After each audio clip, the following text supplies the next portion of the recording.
The metal teeth of my harvester stopped inches from her Porsche's cherry-red rear bumper. The only thing between it and 2 tons of angry steel was a pair of fuzzy dice dangling from the mirror. I could hear my cows bellowing from the barn behind it, heat-struck and hungry. And I could hear Karen's voice in my head, all smug from earlier that morning when she blocked the barn door with her keys in hand, saying, "It's just for a few hours, babe, I need the aesthetic for my yoga retreat." My hands tightened around the steering wheel as the engine roared to life, and I realized I was about to do something unforgettable, maybe even unforgivable depending on which side of the fence you stood on. And all I could think was, not today, Karen, not during feed time. 12 hours earlier I had been sipping lukewarm coffee on the porch, watching the sun creep over the cornfields, when Roy rolled up in his dented pickup to drop off a new water tank for the goat. We chatted about the heat wave, the price of diesel, and how Martha's prize hen was now brooding on a pile of golf balls. Small town stuff. Peaceful, predictable. That was until Karen showed up at the farmer's market like a storm cloud in Lululemon. She was newish to town, one of those HOA royalty types who treated rural life like a weekend Instagram filter. Her husband apparently made money from something involving tech and teeth. I never did get a straight answer. What mattered was that she'd been poking her nose into farm business lately, trying to turn our town into her version of a wellness utopia. This morning she lost it over a missing jar of Manuka honey from her pre-reserved order and accused me of hoarding it for my livestock. I laughed because the goats do like sweet things, but that didn't help. She threw a tantrum, a real foot-stomping, high-pitched spectacle in front of half the town, then stormed off yelling that I'd regret embarrassing her in public. I didn't think much of it until I came back to my farm and saw her Porsche backed up to my barn door, parked so tight it was kissing the lock. No note, no explanation, just Karen's signature move: entitlement, parked on 4 wheels with a hint of citrusy air freshener. I called her. No answer. I texted. Nothing.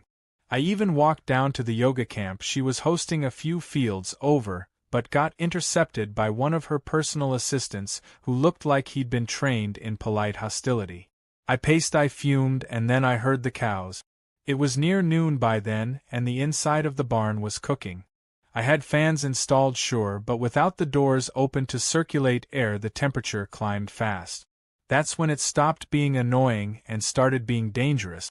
Livestock doesn't care about petty vendettas, they just need care. I called the sheriff thinking maybe they could tow it, but since it wasn't technically a public road, they couldn't touch it without a court order. Days, they said. I had hours maybe. I called Roy. He said what I already knew: "You're gonna have to move that thing yourself." I could hear the smirk in his voice. "You still got the big green beast gassed up."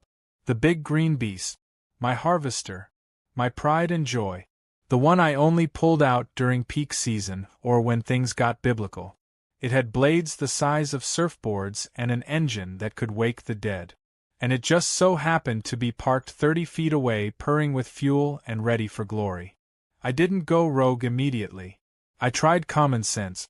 I taped a polite warning note to the car. I gave it another hour. I even went to town hoping she'd come to her senses. But when I got back and saw her lounging under a canopy laughing with a circle of crystal-wearing influencers, I made my choice. I called Martha first.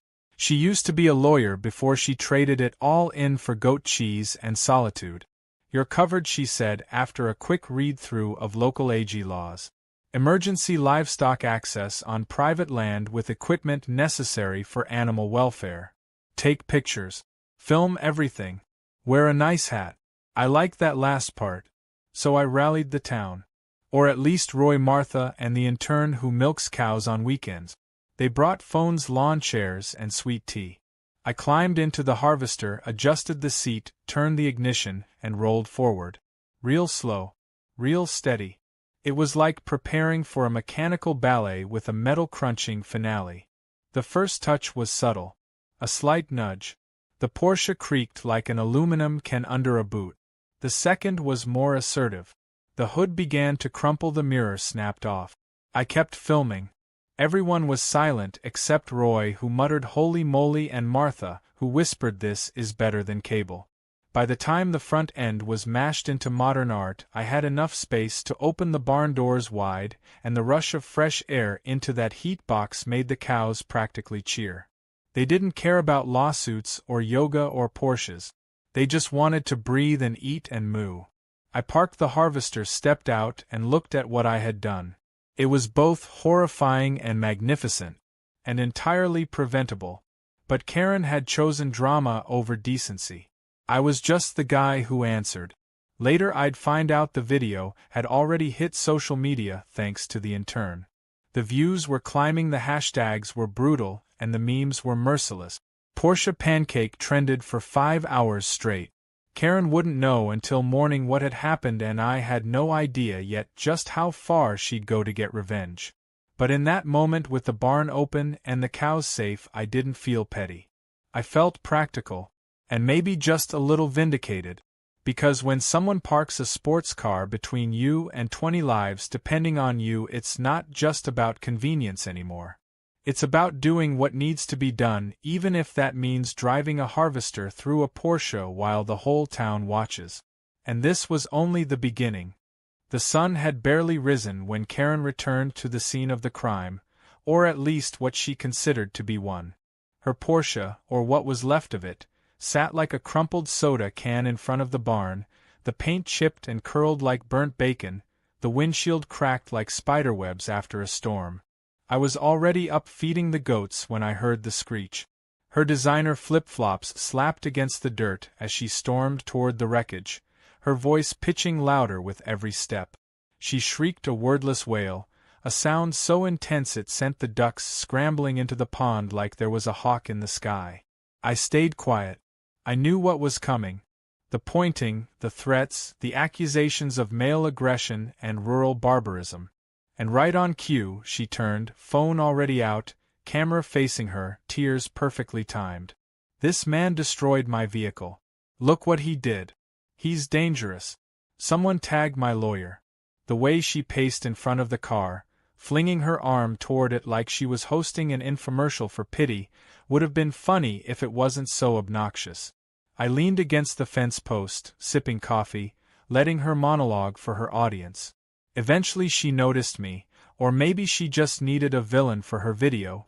She stormed over, still recording, eyes blazing with a fury only an influencer on the verge of going viral can summon. "You're going to jail," she snapped. "Do you know how expensive that car was? I'll see you in court."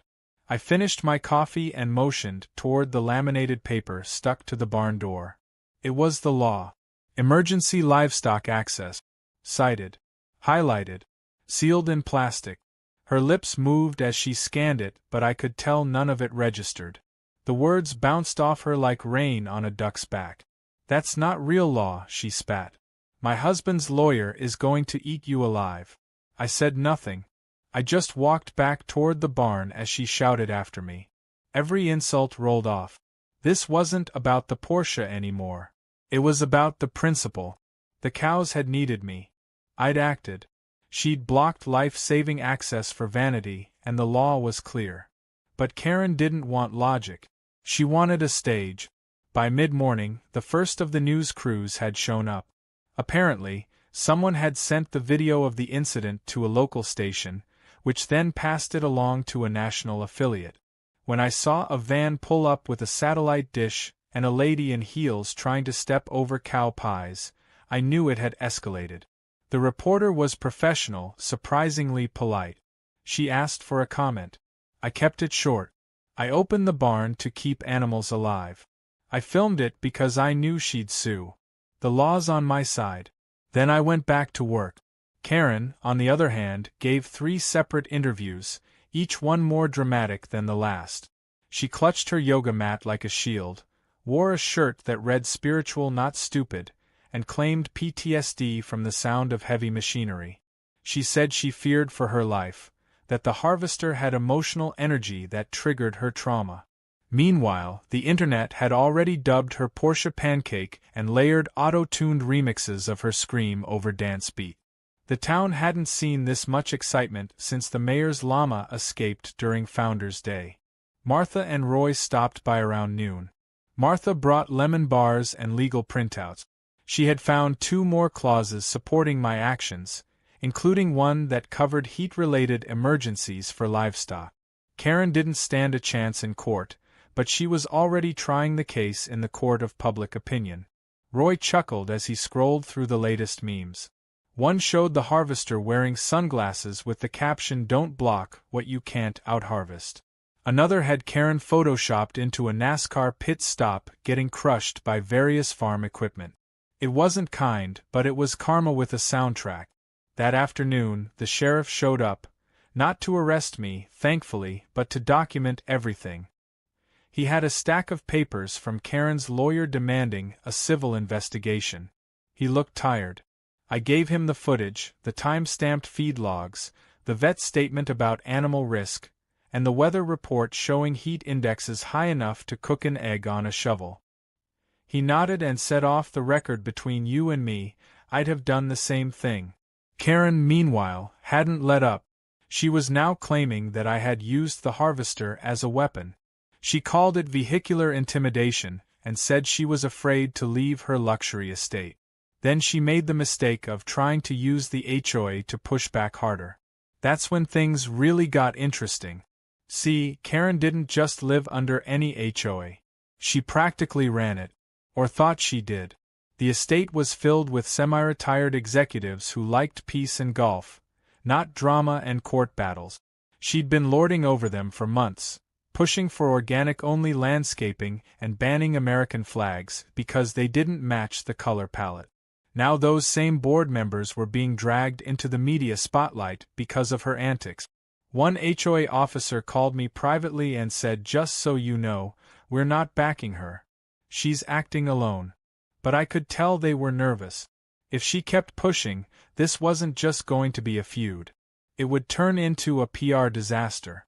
Especially when it turned out she'd submitted her HOA complaint using forged signatures from neighbors who had never even attended the meeting.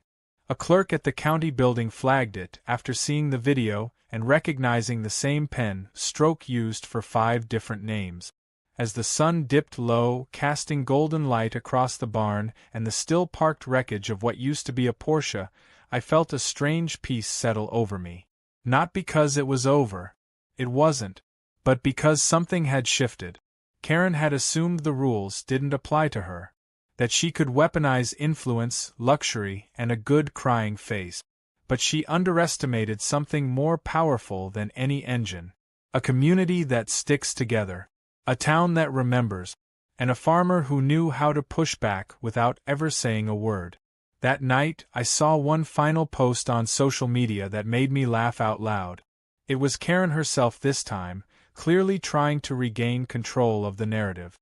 She sat on a yoga mat, backlit by candles, surrounded by incense, speaking in a soft but strained voice. "I've chosen to forgive the man who ruined my car.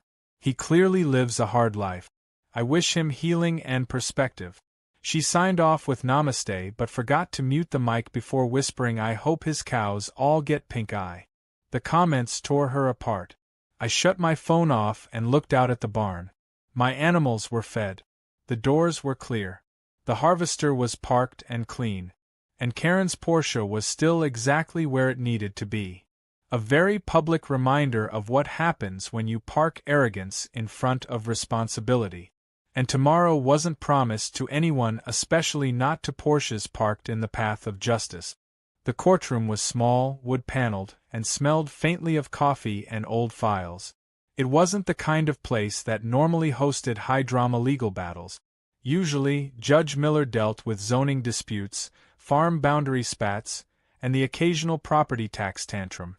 But today, he had a front-row seat to Karen versus common sense. She sat across from me, decked in beige business casual with a neck brace she definitely hadn't been wearing the day before. Her lawyer looked bored already, flipping through a folder that was far too thin to carry any real weight. I came in with Martha and 3 binders stacked high with documents, timestamps, animal care logs, weather data, and statements from half the town. Karen opened strong, theatrically dabbing her eyes as she claimed irreversible psychological distress, harassment through agricultural machinery, and destruction of luxury property valued at more than $100,000. She told the court that I had purposely weaponized a harvester to make a statement and then claimed she was trapped by my rage and unable to move her car. When the judge asked why she had parked in front of a clearly labeled barn door with 3 "Do Not Block" signs, she said it was a temporary photoshoot location and that the lighting was ideal. Judge Miller blinked twice and scribbled something down without saying a word. Then it was our turn. Martha handed over the animal health documentation and cited the specific emergency access clause in the state's agriculture laws. We showed the temperature records from that day, the vet's written warning about the danger of heatstroke in enclosed barns, and the sheriff's own observation report confirming the block.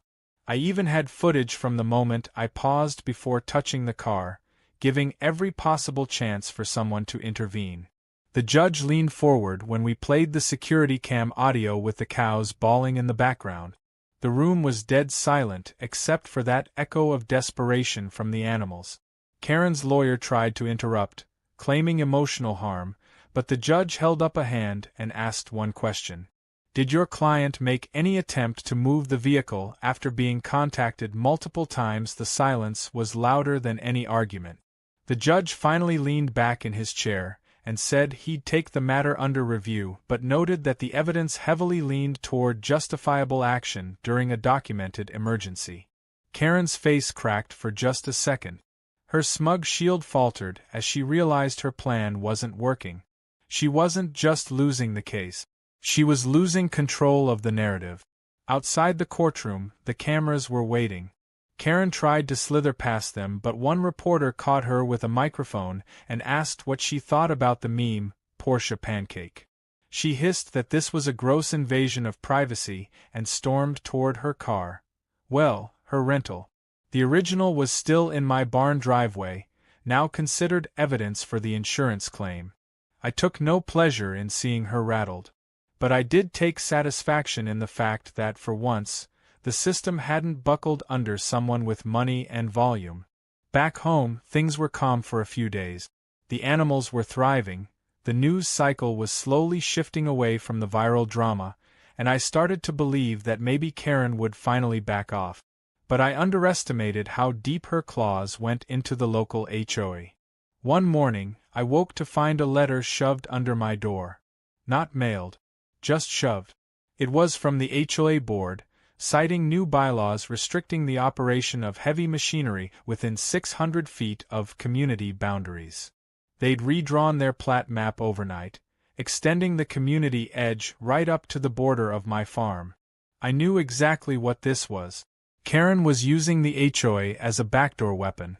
If she couldn't win in court, she'd try to strangle me with bureaucracy.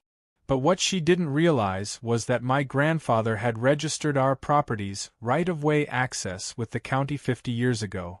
It was grandfathered in. Not only could I operate equipment on that lane, I had legal easement that trumped any HOA regulation. Still, it was a headache. I had to dig through old files, call in a surveyor, and file a formal objection with the zoning office. Then Roy called, telling me something even worse. Karen had filed a rezoning request for my property, listing it as a semi-commercial operation, a move that would slap me with dozens of compliance restrictions and noise ordinances. Her goal was clear. Tie me up in red tape. Make life miserable. Force me to sell. I felt the old rage bubbling again. This wasn't a feud anymore. It was a siege. And she was playing a long game. Luckily, Roy had a niece who worked in the zoning office. She scanned the paperwork and caught something odd right away. One of the signatures approving the rezoning petition belonged to a local official who had died 2 years earlier. Another was from a resident who moved out of state. The dates didn't match. The ink was consistent on all signatures. It didn't take much digging to confirm that Karen had forged them. We submitted a report to the county ethics board. And just like that, Karen's brilliant strategy began to implode. The county launched a fraud investigation, freezing all HOA legal activities tied to the petition. Karen stopped showing up to her yoga event. Her face started disappearing from the flyers in town. Rumors spread that she was being quietly removed from the board, pressured by neighbors who didn't want the HOA caught up in criminal charges. One of them even visited me to apologize for the chaos. Said they'd been manipulated and didn't know how far she was going until it was too late. But I didn't let my guard down. Karen might have been on the ropes, but she wasn't done. She filed a last-ditch complaint with my insurance company, claiming emotional distress and environmental disruption. I laughed when I read it. She actually tried to claim that my harvester had disrupted the natural energy of the land and caused spiritual disharmony. My agent nearly choked reading it aloud. Denied immediately. Still, the pressure took a toll. I started locking the gate earlier. I triple-checked the barn doors at night. There was always a sense that something else was coming. Karen didn't know how to lose quietly, and I had a strong feeling she was going to make one last move. But I was ready for it. My land was in order, my documents airtight, my community alert, and the harvester well-oiled and gleaming in the sun like a sleeping dragon. Then, one evening, as I was sitting by the pond watching the ducks bicker over leftover corn, I saw a car pull up at the far edge of the road. It was sleek, dark, not local. A man stepped out, scanned the property, and made a call. I couldn't hear the words, but I saw the body language. He wasn't here to buy eggs.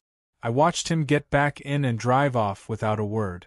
The next day, I'd get a notice from a corporate entity claiming interest in developing a wellness retreat adjacent to my farm. The name on the registration was familiar. Karen's husband. So she wasn't done. Not by a long shot. But what she didn't know was I had already filed paperwork of my own. Paperwork that would make her next move the biggest mistake yet. The war wasn't over. But the battlefield had just changed. And this time, I was bringing more than just a harvester.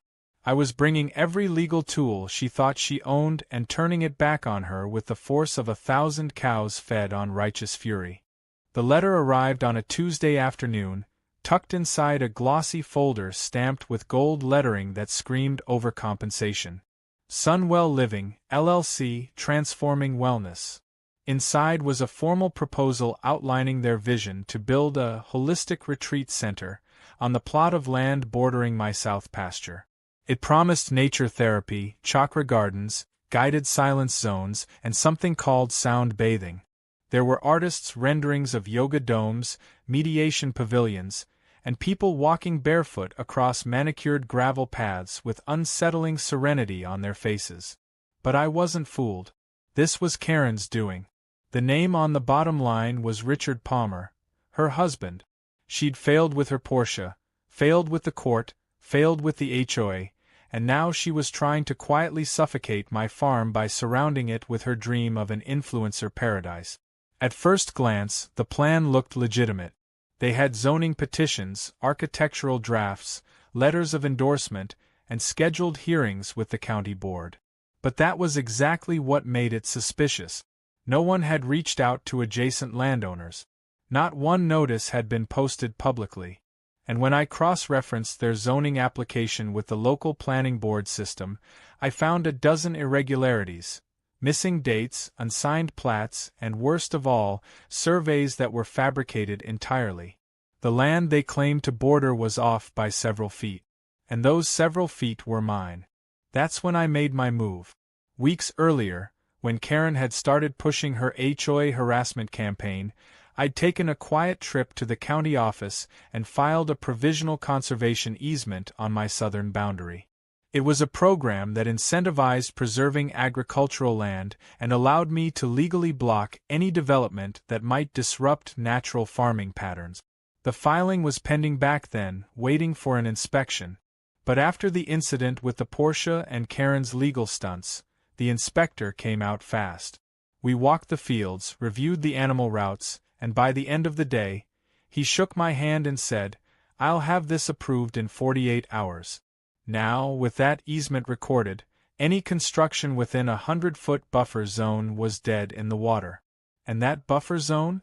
It covered the entire area Karen's husband had just purchased.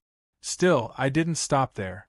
I knew Karen wouldn't go down without dragging others with her. So I called the Agricultural Extension Office and asked about her retreat's proposed water usage.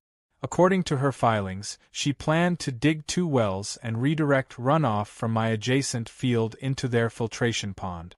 I nearly choked. Not only was that illegal without my permission, it would have disrupted the natural slope of my pasture and flooded my irrigation trench every time it rained.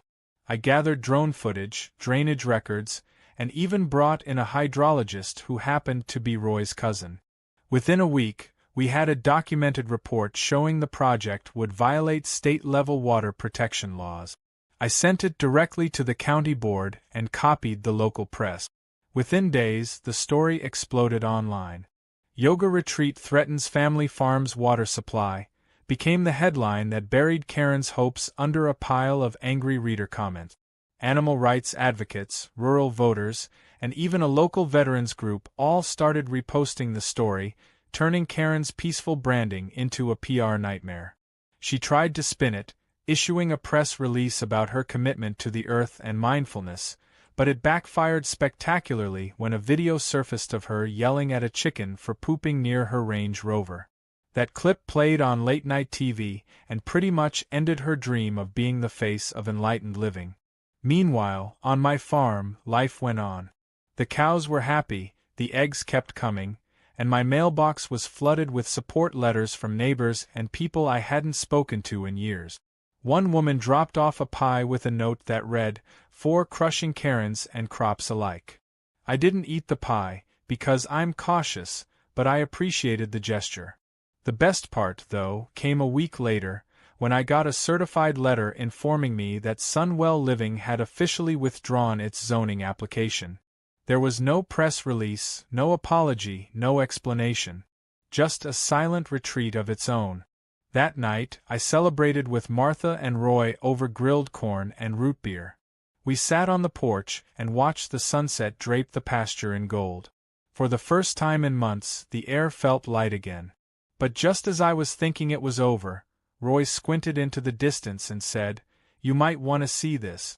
Down at the road, a moving truck was parked outside the Palmer residence. Karen was shouting instructions to 2 men who looked like they regretted every decision that led them to that moment. Boxes were being thrown into the back like her brand new start couldn't come fast enough. But what really sealed it was what happened the next morning. I went to the barn and found a folded piece of paper taped to the harvester's side mirror. It was a handwritten note. Just 3 lines. "I underestimated you. You fight dirty but fair. I'm leaving. Don't forget to move that car. It's still yours now." I stared at it for a while. It didn't feel like victory. It felt like closure. The Porsche, still bent and broken, had become a kind of monument. I wasn't sure if I'd sell it, scrap it, or turn it into a chicken coop. But it stayed where it was for now, sun-bleached and symbolic. A few days later, the town held a small event to celebrate Local Agriculture Week. Nothing huge, just some tents, games for kids, fresh pies, and a community meal. Martha had the idea to bring out the harvester and park it in front of the main tent.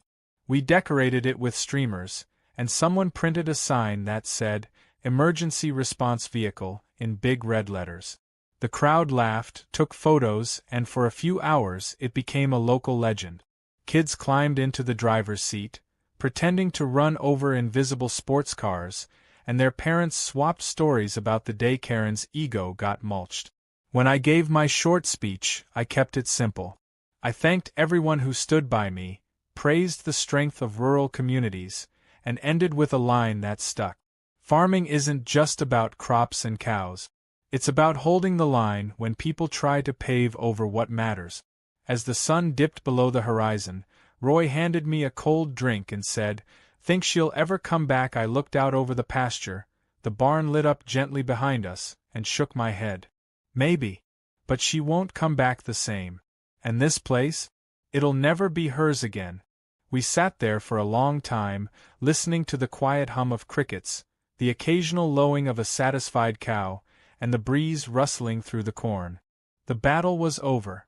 The fields were safe. The harvester, polished and parked, stood silent beside the barn, A reminder that sometimes, in the face of arrogance, all it takes is one firm pass down the road to set things right. It had been 3 weeks since Karen packed up her incense sticks, healing crystals, and designer luggage and left town like a storm cloud, finally giving up its grudge. Things had returned to normal on the farm, but normal had taken on a new meaning. Every day, someone stopped by just to shake my hand or drop off a thank you note. One kid gave me a hand-drawn comic book titled The Harvester Avenger, where I was portrayed as a cape-wearing vigilante who crushed villains with oversized tires and saved goats from yoga cults. I laughed until my ribs hurt. My inbox had exploded with messages from across the country. Some from farmers who dealt with their own versions of Karen, others from folks who just enjoyed seeing someone finally push back. Apparently, the footage of her Porsche getting slowly eaten by my machine had been turned into a soundboard, a video game mod, and even a ringtone. One local journalist asked if I planned to capitalize on the attention and run for office. I told her no thanks. I already had too many mouths to feed and not enough time to babysit city council. But the idea that my moment of farm-based frustration had become a cultural reference point was surreal. A local t-shirt company even started selling merch with the phrase, "Don't block my barn," in bold print, and every time I saw one at the feed store, it felt like a strange blend of justice and absurdity. But the truth was, I didn't need a spotlight. I just needed my land, my animals, and some peace. Or so I thought. One quiet morning, just as the dew was burning off the grass, I noticed something peculiar. A sign had been placed just outside my fence line at the southern edge, nailed into a post that hadn't been there the day before.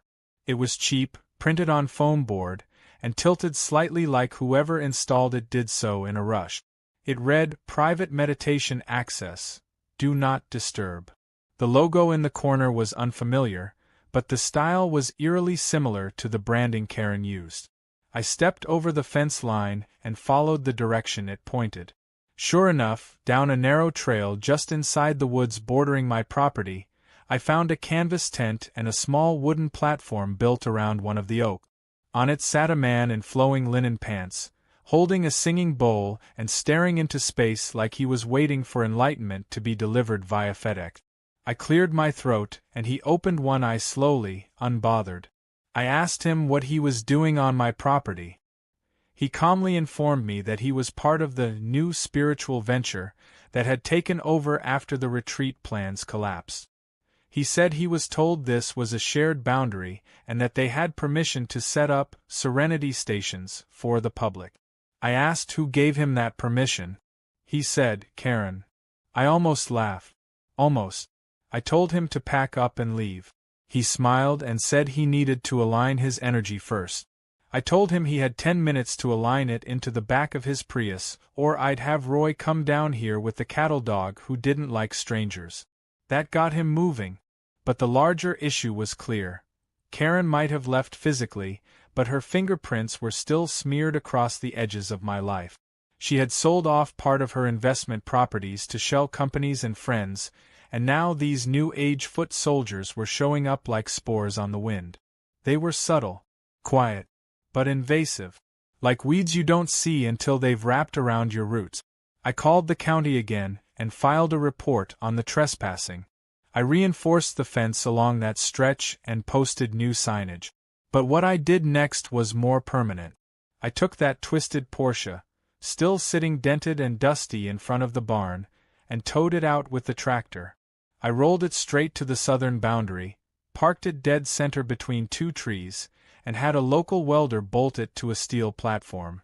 Then I mounted a hand-painted wooden sign above it that read, "Blocked this barn. Now guards the land." Below it, I added a smaller line, "Private property. Keep out. This machine has history." Within days, it became a roadside attraction. People stopped to take pictures. Someone created a Google location pin. The local tourism committee tried to offer me a deal to make it a formal landmark. I declined, but I appreciated the sentiment. What I appreciated more was the message it sent. Karen's Porsche, once a symbol of entitlement and ego, had become a scarecrow in chrome, warning off anyone who thought they could casually overstep. Then came the final surprise. A man in a tailored suit knocked on my front door one afternoon holding a briefcase and a file. He introduced himself as a private mediator representing Karen's husband. He said Richard was looking to resolve lingering matters, and wanted to offer a settlement to make sure no further legal action was pursued over the zoning attempts or trespassing claims. He opened the folder and slid a number across the table.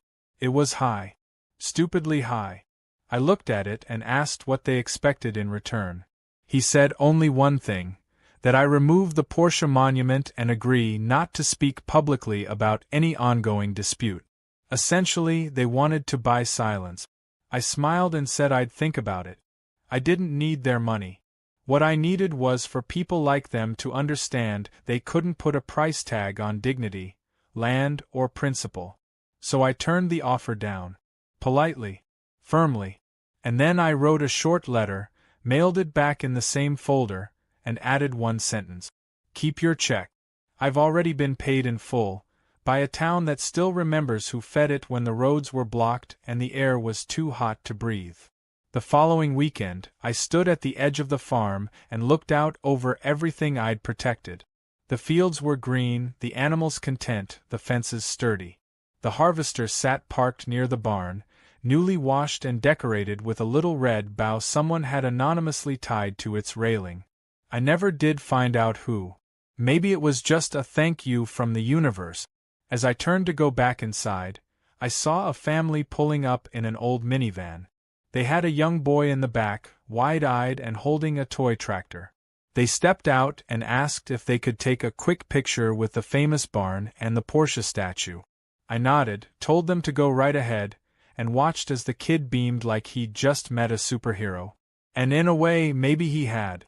Not because I was special, but because standing your ground, even against ridiculous odds, even when it makes you look crazy, can still mean something. Especially in a world that seems to keep rewarding noise and nonsense. Karen had tried to pave her path to power over roots she didn't plant and ground she didn't understand. And in the end, she learned the hard way what happens when you block the wrong barn. The earth pushes back. And sometimes that push comes with steel teeth, local laughter, and a whole lot of mooing.